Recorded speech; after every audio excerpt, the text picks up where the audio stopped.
Back around the turn of the century, there were no federal poverty programs. Instead, many county governments ran poor farms, which provided, in return for work, food, clothing, and shelter. There were 40 such farms in Minnesota alone, and the largest, near Duluth, will be torn down next week. John Hart recalls a welfare system that seemed to work. They're getting rid of the poor farm in St. Louis County, Minnesota. For most of a century, men who had done their work and wound up with nothing and nowhere wound up here. Guaranteed food, clothing, tobacco, and shelter in the 3-story dormitory along with 600 other men. Most of them had worn themselves out in the mines and the woods and the ships of the Great Lakes. They spoke Swedish or Irish or Norwegian or German or Finnish or Russian or half a dozen other languages. Maybe half spoke English. They were immigrants brought here for their backs and arms and legs. Many were veterans, having served in the Civil War, the Indian Wars, the Spanish-American War, the Mexican border wars. They used to say over the hill to the poor farm, and that was kind of a common phrase, but I don't think that it was the stigma that really hurt. It was just a saying more than a stigma. Warren Jensen, who administered the farm. We thought we were kind of modern those days, but the era is over. All the old timers are gone now. Tom May was what they called an inmate then, working the farm, raising the food they ate. Tom, 89, is in a nursing home now, the last of the poor farm inmates, remembering how they made it pay for itself. And all kinds of vegetables. Rutabagas, cabbage, lettuce, turnips, carrots, squash, pumpkins, and every other goddamn thing. To say nothing of the Holstein cows that gave milk for the farm and the county hospital. Some years they made a profit. If they didn't want to work, they didn't have to work. They were going to get their board and room and clothing. Don Carr was an orderly there during some of the Depression years. He helped the sick ones, and there were lots of them. Arthritis was so common. Rheumatism was so common and so painful. At that time, people that had lived in the damp and the wet of the deep mines, they would talk about working knee-deep in water down in the deep iron mines. And same thing in working out in the woods and on the Great Lakes. You would see them kind of waste away in front of you sometimes, and it made you feel bad. Many were crippled. A man remembered only as the crippled Swede who couldn't work the fields, worked wood, and made a model of the poor farm. Most of them, it was really their last home. That's John Larson speaking, the maintenance man who also carried 1,700 bodies to the potter's field for burial. There's a picture of John then with his truck. He remembers many suicides. Little guy, he hung himself on a doorknob. He had both his legs frozen off, on him, so they cut him off at the knee, and he walked on his knees, and for many years there, they cooked him. But he was just a little short guy, and he hung himself on the doorknob. You may notice that people who knew those men speak of them now with the tone of voice accustomed to carrying small-town memories. The leveling sort of voice that can provide a kind of comfort by fixing on the odd within the sad. We located one man one time right across from the cook home there. He was hanging in the tree. He was he weighed 280 pounds. He was a huge man. And we had to go in there with our wagon and with a coffin and a rope and a ladder, and we had to let him down right into the coffin. If you check the cement numbered markers against the registration list, you'll discover the poor farm had its celebrated men. Among them, a man who rode the freight trains with Jack Dempsey before the Manasseh Mauler became heavyweight champ. A roommate of Jim Thorpe, the great Olympic champion, when both of them were in Carlisle College. The infantry sergeant who captured the Nazi warlord Hermann Goering at the end of World War II. The poor farm, supplanted by programs, Social Security, Medicaid, food stamps, county agencies, will revert to the pine forest it once was. The barn will be kept, and a bronze plaque, which calls the indigents who were here pioneers. This community was built on the backs of those immigrants whose only request from us, society at that time, was, when I can't work any longer, give me a place to stay and give me some food to eat. John Hart, NBC News, near Duluth, Minnesota. And that's our report this Sunday night. Tom Brokaw will be here tomorrow. I'm Chris Wallace in New York. Good night from all of us at NBC News. The latest weapon against hunger today may turn out to be ancient seeds. Indians in New Mexico have revived an old, highly nutritious strain of blue corn, which is now grown in all 50 states. Lee McCarthy visited the reservations of the Taos and Tusuki Indians. Here is his report. New Mexico, just off the road between Taos and Santa Fe. Hardly the spot you'd pick to grow a vegetable garden. A few miles away, the Tusuki Indians are harvesting fresh blue corn, a high-protein strain of corn with a future tied to the past of the old Indian elders. Taos Indian Jimmy Reyna found the seeds to grow this corn in an old Pueblo building. Man, oh man, that corn got about, must have got about 9, 10, 11 feet high. And those seeds have been sitting around for 50 years. Yeah, 50 or 60 years. Jimmy Reyna's revived strain of corn has now been grown successfully in all 50 states, in all climates, and now, with the help of a group called the Talavaya Center, Reyna is selling seeds for his corn worldwide. Talavaya is a seed bank in Santa Fe with a no less lofty goal than to end world hunger by finding and growing seeds for food natives of many countries never knew their ancestors lived and thrived on. It is in pueblos like this one that Talavaya is finding ancient seeds, seeds which continue strains of corn planted by the Indians as many as 900 years ago.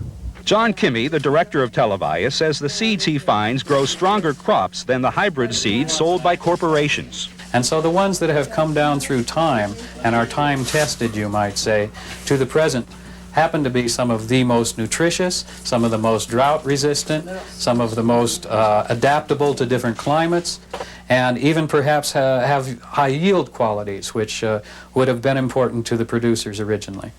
It means it means nice corn, nice blue corn. But there is more to these seeds than their growth potential. Jim Henna, Tusuki Tribal business manager, says a return to farming helps restore Indian family values. The values that were very important to the Pueblo were related to the younger people from the older people just by the mere fact that they were working together out in the field or husking or doing whatever farm work needed to be done. It's in arid regions like this that Talavaya is eager to begin demonstrating that the world can grow itself out of famine. But Talavaya needs seed money to get started, to prove its point, that what you can grow here in New Mexico, you can grow anywhere in the world. Lee McCarthy, NBC News, Santa Fe, New Mexico. There was a time not so long ago when the downtown bus station was the kind of place you put on a postcard. Today, it's often the kind of place bus companies want to shut down. The trend is to build bus stops in the suburbs near the interstate highways, and so an era for the bus traveler is ending. But there are haunting memories, and Bill Schechner found them in Indiana, New Jersey, and Hollywood. Bus leaving for Savannah, Charleston, Columbia, Greensboro. Once, there was glamour on the road. Pretty women met handsome strangers. Next time you drop in, bring your folks. Travelers sang their way through the night.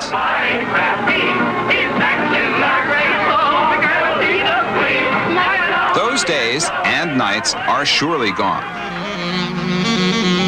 But in some places, echoes remain.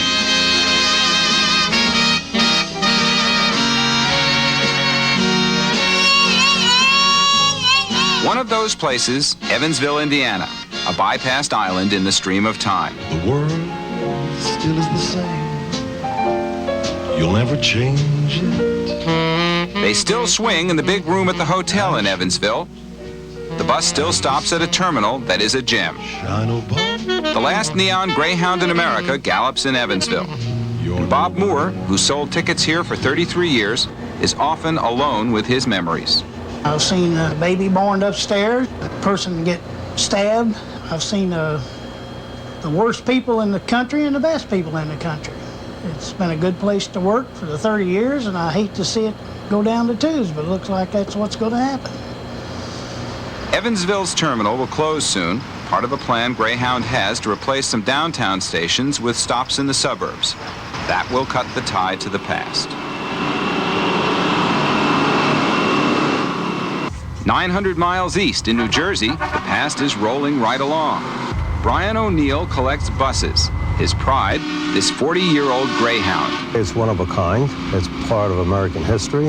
Everybody that looks at it that used to ride it say, hey, it's an old Greyhound. If I hadn't had saved this bus, for this particular bus here, it would have been cut up for scrap, sent over to Japan, and probably came back as a Toyota. Not everybody's as nuts about buses as Brian, who's got 8 on his front lawn. His neighbor calls it a bus depot. Brian calls it a piece of history. One of Brian's dreams, to set up a bus museum and move them to a place like this. The old terminal is scheduled to close in July. If no one saves it, it'll be more than the loss of just another building. It'll be goodbye to another piece of an almost vanished life on the road. Bill Schechner, NBC News, Evansville, Indiana. And that's our last stop for tonight.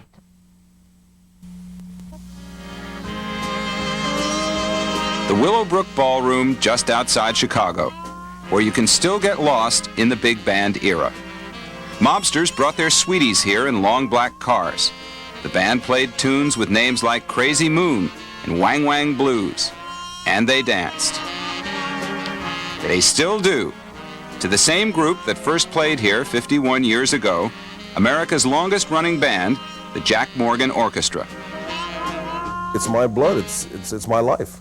It's what I do, and it's the best thing that I do, and the thing that I do the best.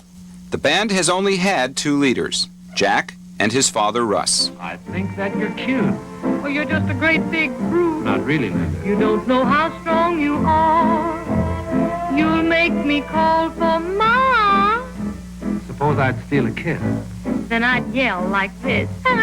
Never should have told you that I think you're grand. But one thing understand, I like your whole band. Hey, you! Oh, yeah? Never should have told you.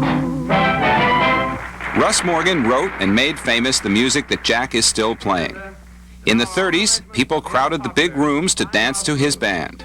Those were glittering days, and they're gone. To keep the band and his father's music alive, Jack has had to hit the road, playing about 250 one-night stands a year. I work 5 times harder than my dad ever had to work just to keep the quality of the music as it used to be. And that's because of the fact that, unfortunately, we are now playing music that is not the music of today. The band travels 5 months at a stretch. Long hauls and bad weather don't stop them, crossing the country sleeping in bunks, almost every day getting off in another small town. Not everybody's cut out to do it. It's a nomadic lifestyle. Laundry's killing me. I miss my girlfriend. I miss my mom's cooking a lot. I'll say to my wife, this is it. I'm going to stay home now. She says, yes, you will, until Jack calls. The south side of Chicago is the bad part of town. And if you go down there, you better just beware of the man named Leroy Brown. Jack's zeal is legendary. In the business, they call him the General Patton of music, and his army's mission is to arrive. It is a determination that once ended in a tragedy. Trying to get to a job in Batchtown, Illinois, right across the Mississippi River. The boat turned completely over. My entire band was in the Mississippi River. I wound up 1.5 miles downriver before I could even get to shore. We lost a man, a very excellent trumpet player, was drowned in that accident. Jack has eased up some, but he won't let the music or the band fall away. When it's his turn, he drives the bus. He fixes the bus. He is the bus, picking up special fans at the airport. Frequently, they are elderly couples like Bill and Adele Crum. The Crums are part of Jack's fan club, his groupies, who follow the band from date to date. The Crums have logged 75,000 miles keeping up with Morgan's music. When I hear his music, I just cry inside, I melt. There's no one better than he.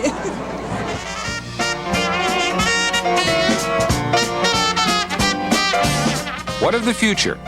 It's true, the fans aren't getting younger. In 10 years, it could all be over. Jack doesn't talk about that. That's tomorrow. And this is tonight. It's almost like walking out in the middle of nowhere and all of a sudden finding a dinosaur, and they're not supposed to be there anymore. But we're here. We are still here. And still playing in the ballrooms where, for a while at least, the past and the present blend together. Bill Schechner, NBC News, Staunton, Illinois.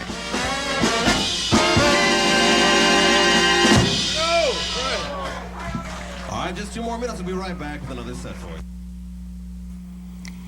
Tonight on Weekend Journal, water and power. The Reagan administration had a chance this past week to cut the federal budget by about $70 million a year by ending water subsidies to some big corporate farms in the West. Instead, it allowed a loophole to keep the money flowing. Lisa Myers reports on water and political power in the West. The year 1902. The goal, to settle the West. The federal government promises cheap water to anyone brave enough to farm in the desert. The spigot has never been turned off, and with each engineering marvel, the cost of delivering that water has grown. 85 years and thousands of miles of concrete later, federal water subsidies now cost taxpayers $200 million a year. The benefits that were intended to go to a certain group of people, that was family farmers and ordinary people who wanted to start farming, have been appropriated or ripped off, or whatever you want to call it, by very large corporations and very large private farm operations. Dan Port grows cantaloupes without any help from the government. He pumps water from a creek. He says water subsidies originally were meant to help little guys like him who farm less than 160 acres. But that limit was never enforced. So big farms, fed by endless supplies of cheap water, got even bigger, some reaping subsidies into the millions. Something is out of whack when the most prosperous, largest scale farm businesses in the world, when they are the ones who preferentially benefit from what amounts to an unlimited subsidy, then we have to question what it is we're doing. Congress did more than question. In 1982, it changed the law to limit subsidies to about $100,000 per farm. Congressman George Miller. You have a handful of farmers who farm tens of thousands of acres who now would not get a subsidy for any of that land that they farm in excess of 960 acres. The 960-acre limit affected only 15% of all farms receiving subsidized water. But they included the politically powerful growers of California's San Joaquin Valley, of the Westlands. The Westlands Water District, some 600,000 acres of land, is as large as the state of Rhode Island. This district contains many of the biggest and wealthiest corporate farms in the country, all irrigated with cheap federal water. According to one study, the average farm here receives an annual water subsidy of $500,000. I don't believe that it's realistic to put any kind of a limit. The Borba brothers, Ross and Mark. They have more than 5,000 acres irrigated with federal water, meaning that it costs taxpayers more than $500,000 a year to provide water for their lettuce and other crops. They say that if they have to pay full cost for their water, consumers will pay more for their lettuce. And they say they shouldn't be punished for being big. The larger scale is driven by the realities of agribusiness. When you start limiting the capacity of an individual, an entrepreneur, to benefit himself, and in so doing benefit society, you're killing the goose that's laying the golden egg. Many of the rich and powerful have found a loophole through which to circumvent the limits of the new law. They hire the most expensive lawyers in the world to create paper farms, 960 acres each, and then set up a management company to operate them. It's the spirit of the thing. It's a spirit of greed and fraud. That's not what the Interior Department ultimately concluded. Last November, it proposed tough regulations which would have closed the loophole and saved taxpayers $70 million a year. A few days ago, it changed its mind. Well, we do want to rein in the budget. I'll concede that. I think it's been through the process that we've talked about, this rulemaking process and support for the legislation that we referred to, concluded that this is probably not the best way to do it. They simply threw in the towel. They took a nosedive on this one, and unfortunately now the taxpayers are stuck with the system as it was before 1982, and that is a series of fraudulent transactions. That characterization of what took place is at least as inaccurate as it is colorful. They had no right to receive the water from the beginning. Why hasn't something been done about it? It's just like welfare fraud, except it's water fraud. Whatever you call it, some things are slow to change. It's an old adage that in the West, water always flows uphill toward money. Lisa Myers, NBC News, in the San Joaquin Valley of California.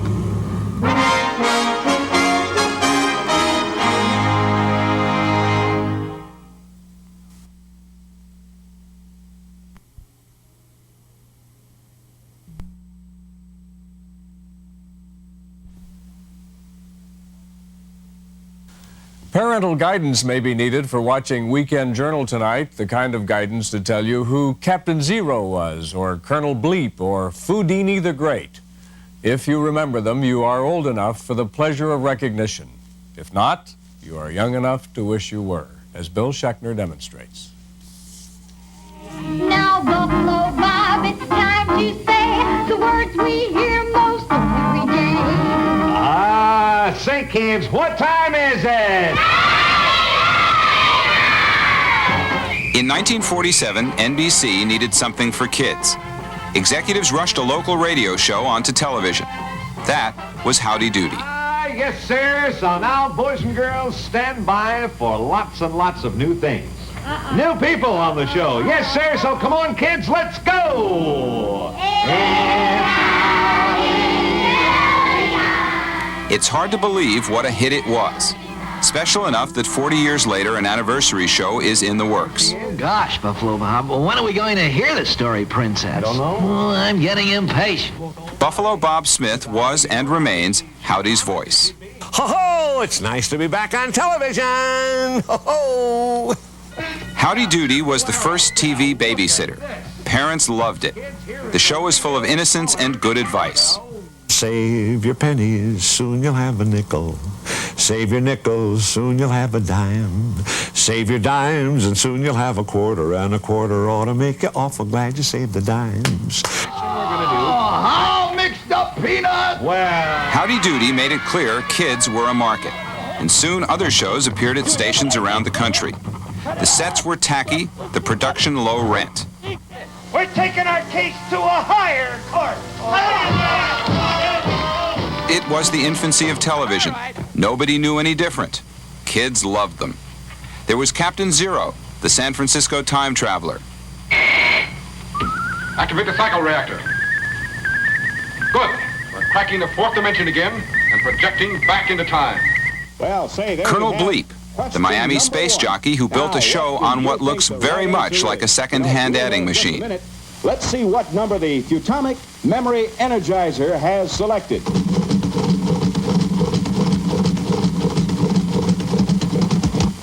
Okay, here it is. Well, I thought we were going And in Oklahoma City, the wholesome Miss Fran, Fran Morris. Let's see now. 1 and 1 are 2. This is always true. And if you learn the safety rules, that makes us safe for you. Very, very, very good. Let's No see this. town in the nation was busier for young viewers than Oklahoma City. Each TV station had a show. And since they were right there in town, they could do things network cartoons couldn't, like reassure the kids when the city integrated its schools. There were lots of acts of violence, and we, for several weeks, would talk about ways to deal with that, and we would have children come on, and we would have stories about these things, and felt that we were giving children some ideas about how to cope with stress. This old camera, kept as a memento, is all that's left of the Miss Fran era in the studio where she used to do her show. It's all that remains. But what have we lost? The answer to that can be found with this man, Oklahoma City's only surviving kid show host and one of the few still on the air anywhere, Ho-Ho the Clown. That he's still on the air after 28 years is a minor miracle. We were becoming a part of people, you know. little thing that we said or did was something that would stay with a person as long as they lived. The following turkey is brought to you in living crayon. And this week we have a special guest from the Oklahoma City Zoo.